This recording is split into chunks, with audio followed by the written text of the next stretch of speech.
Thank you and welcome to the show this morning.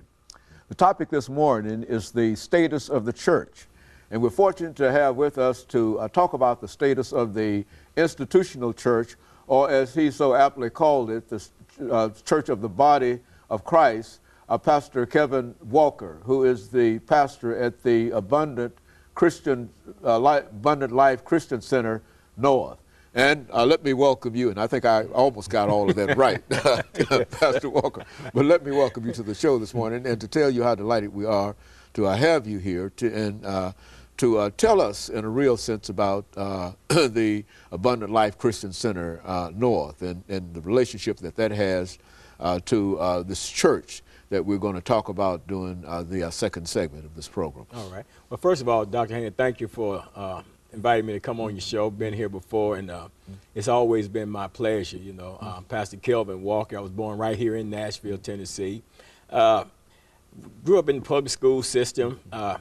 Didn't get a degree in anything. Had experienced some college courses over the period of time back at TSU, and also having been incarcerated in the state prison system, I took some college courses through Trevecca Nazarene College East Campus Prison Program, and of course I didn't get a degree either in that particular area. Spent 17 years of my life as a drug addict. Then God called me into ministry back in 1986, and I've been on that trail ever since that time.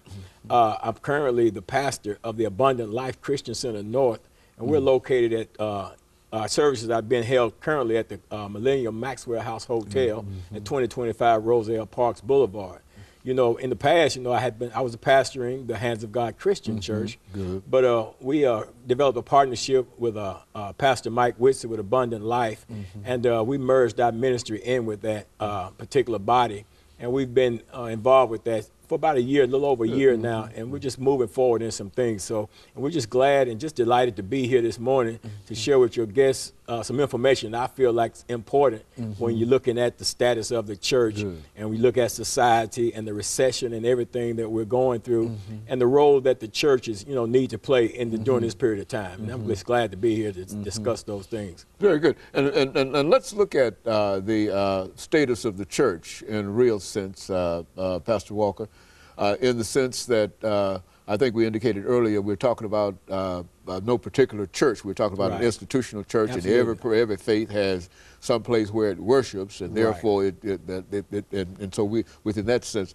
what are some of the issues that you find dealing with the status of the church today? Well, I mean, the church is in a real peculiar situation right now. When you look at what the church represents, of course, that's the body of Christ, and what Christ represents himself totally, and that is to spread the love of God. So the church is in a situation where people are facing devastating problems in their lives, and the church has that role, and part of that responsibility is to find those hurting people and bring about some healing in their lives and fulfill some needs within that particular segment of our population that's experiencing all the devastation that it's doing. So the church is finding itself in a unique situation right now, Dr. Haney, whereas people have a tendency to come to church with the expectation of receiving from the church. Of course, that's not the only reason you should come. You should come as well as to give, and I'm sure we'll get into that more so in our program. I'm not talking about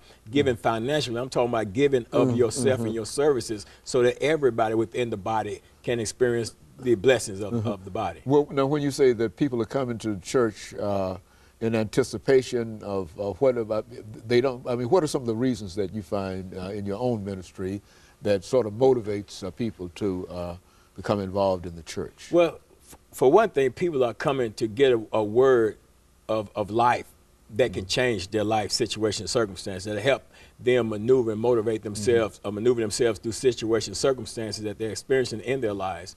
Then you've got people that will come to church, to reap whatever material thing that they can get from the church, or whatever support they can get from the church, or whatever programs that a church may happen to offer that would take them to the next level in their living.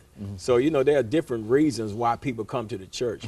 And regardless of those reasons, we have to be in position to meet those needs.